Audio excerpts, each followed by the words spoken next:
everybody, it's time for our final card in this week's tarot story. As I said yesterday, this whole week has been about cards and swords, hearts and minds.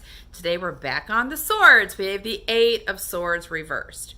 So the number 8 is about feeling empowered, about feeling in the flow of your life, and swords are connected to the mind.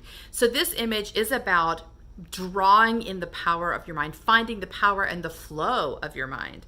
Which is why this image might look a little bit confusing at first, because it looks like this woman is trapped. She's in a cage of swords and she's bound up, she's blindfolded, she looks quite powerless.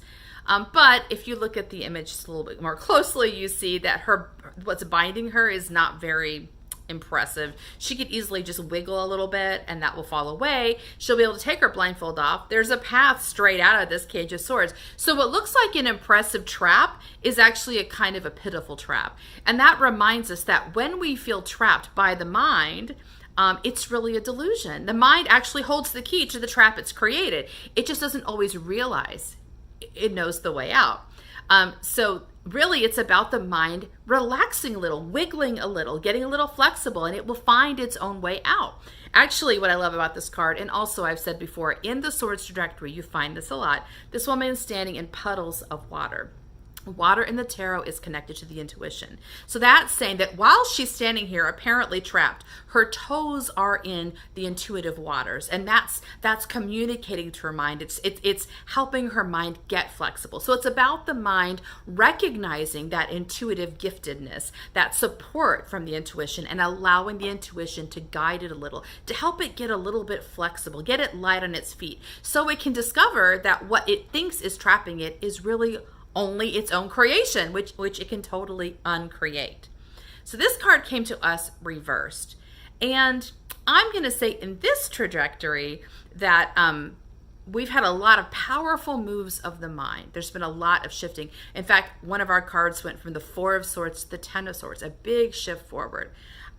What might be happening though is because it's such a big shift, the mind might need some help catching up. So even though the mind has made this big shift forward, its stories might not be resolved yet. And this happens a lot with people I work with. Like they'll make these amazing healing ventures, but then their language doesn't shift. So they'll still talk about, well, when I was a kid and I had this bad experience. They'll still relate their old stories as though those stories are still pertinent, even though they've done the healing process around them. So the Eight of Swords reverse tells me is the mind might be getting a little stuck in its own storytelling and its own verbiage.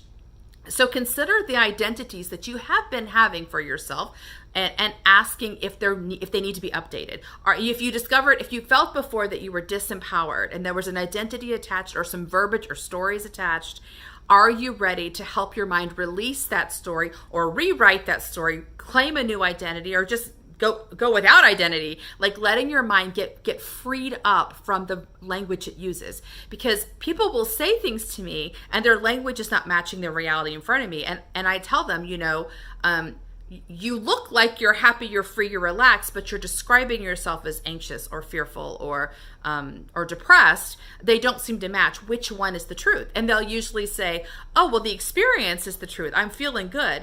And I say, well, then you want to change the language, because even though it seems like it's not necessary, having language that doesn't match your truth does create a significant shift. And that language can hold you in a reality even if you've already crossed into something new. So examine your language today, which might be creating a block in your ability for your mind to completely claim its power. What is the language or the story or the identity your mind is still clinging to? How can you give it something else to focus on? That's it for this week. See you next time. Bye.